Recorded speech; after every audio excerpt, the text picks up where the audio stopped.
Welcome back to the Webby O'Neill channel, and it's in Manchester United's bid for Benjamin Sesko, but the latest reports are stating he's agreed personal terms with both clubs. Which way is this transfer saga gonna go? Get your thoughts and opinions in the comments section and smash that like button. Your first thoughts on this news? Well, United have put a formal bid in. They haven't matched the Newcastle bid. RB Leipzig haven't accepted any of the bids. I expect in the next few hours it'll be clearer which way this deal is going to go. Latest reports out there as well from Ben Jacobs, I think it was, stating that he's already agreed personal terms with both clubs. So we're at a crossroads right now. Both clubs, they've been looking for a striker for a long time. United, the men in suits have sat down, come back from the pre-season tour. They've sat down and they've said, right, what do we need to do? Now they've acted. It could go anyway. I'm not too sure which way it's going to go on the reports. He is looking at both clubs. He has signed personal terms. Could this be down to RB Leipzig demanding the money and more money? They have not accepted Newcastle's bid. This is just a formal bid. So for me, could this end up in a bidding war? You just don't know. Yeah, a lot of reports out there are stating he's leaning more towards Manchester United. But do you actually believe that, especially when he's agreeing terms with both clubs? No, I don't believe that at all. I think he's looking at both clubs. You look at Newcastle, they have something completely different to offer. He will be looking at that. You look at Manchester United, you look at the club, you look at what goes on. He will look at both sides of the coin here. And I say to myself, well, you look at Eddie Howe, he improves players. Newcastle are improving. United, they're at the bottom. Does he need it? I just don't know. If that bid goes in, you know, it is Manchester United. And you have to say, if it gets accepted, he's got to turn to Manchester United. You know, as people say, it's Manchester United. We brought in two players. He must look at that and say, do you know what? I'm on my way. Newcastle's bid in the pursuit of Sesko is partly down to Isak moving to Liverpool. That's what all the stories are out there. With Manchester United, we've still currently got Højlund. Do you think this spells the end, though, for Rasmus Højlund at Manchester United, or can both of them stay here and fight it out next season? It's difficult to say on Rasmus Højlund. I mean, reports out there are talking about Rasmus Højlund. RB Leipzig are looking at him. They have looked at him in the past, and they want him. That's the reports out there. So it's going to be very difficult to see Rasmus Højlund staying, because when you look at Mbeumo can play the number 9 role. So really, technically, is it 3 centre forwards we've got? We've had one for 2 years. People will say he's not done the business. It's been tough for him. We all know that. But enough is enough in the eyes of some fans. But United, I still think to myself, deep down, Rasmus Højlund's got a future here. He wants to be here. So for me, RB Leipzig could bid, and that could get messy. Give me a big smack in the face. This Manchester United putting a bid in for that sort of value, considering if you go back 2 months ago, a lot of us were thinking that Manchester United wouldn't be going to spend round about 200 million in this transfer window. I never seen that coming, and lots of people out there, if you'd have said, I think you'd have locked me up, to be honest, if someone would have said United are going to spend over 200 million and possibly could spend more. You'd have locked me up in a lunatic asylum. I never thought it. When the word comes out from United, they've no money, we're skint, with this, with that, we've got to sell to buy. Now, this deal, this offer has been put in. I'm shocked at it, to be honest with you. And so a lot of United fans out there. It does also maybe depend as well. Maybe they're backing themselves here, though, United, that they can go and spend this cash, get the deal done, and then they know in the background they've still got some work to do, but they're confident in getting players out so they can recoup some money. And either way, I'm happy if Manchester United go and grab Sesko or another striker in this transfer window, getting the players like Mbeumo, Cunha, and possibly Sesko. I think that's a very, very good transfer window. It just makes you think, no, why wait until now? Why wasn't this done like a month ago, 6 weeks ago, going in for Benjamin Sesko? So he's already in at Manchester United. He's been on the tour, etc. Listen, they've sat down. The men in suits and Ruben have sat down, and there might have been a lot of moving parts there, and they've all come together now.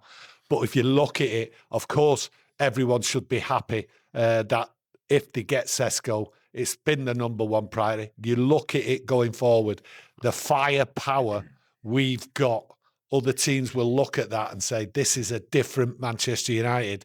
People will say, but the midfield and the defence, it needs shoring up. We're at the bottom, okay, and we're starting. And if you get firepower like this, and this firepower we've got, these 3 signings, if Sesko comes, they're here for quite a long time. And I say to myself, it's the start. And possibly you look at it going forward, few injuries, what come back, Martinez and that, this team could get stronger. And I think a lot of us may be shocked at what goes on here. And what I've seen over the last couple of days, reports out there, social media, and our comment section as well, people aren't happy and they're bulking a little bit at the actual fee being paid or looking to be paid for Benjamin Sesko. But I've got to be honest, I think that's about right. Pretty standard now. Yeah. What's going on in the market. So for me, 70 million. Will United, this is the question, will United be forced to bid again?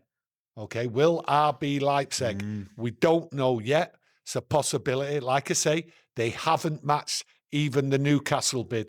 So, hands, put them underneath, sit on them. This could go a long way. I'm hoping in the next few hours we get a decision. But RB Leipzig, they may force United to make another bid because really, I would have expected United to have at least matched Newcastle's bid, and they haven't. So it's the start. We've seen how it goes with the transfer market.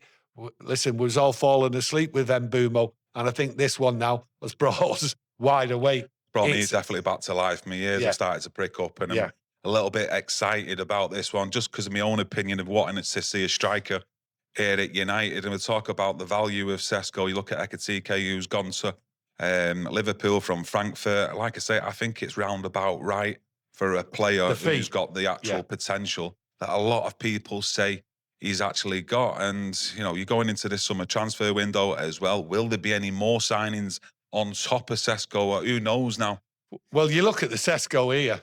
He could force and put RB Leipzig under pressure to accept the United bid if he favours. So this could be down to the player to get this deal done quickly, because if he wants Man United and he indicates he wants Man United to his club, then they're going to be under pressure to get rid of him, because there is no way I see them trying to force him to go to Newcastle when he prefers Manchester United. You would not want your striker to be there unhappy, knowing there's a deal broke down, because he then refuses to go to Newcastle and RB Leipzig keep him. So United might be in a position here, a crafty position, where they've put the bid in, right? They've not even matched Newcastle, knowing that Sesko does prefer Manchester United. If that's the case, then this could be done rather quickly. Let us know what you think about Sesko and his preference for Manchester United.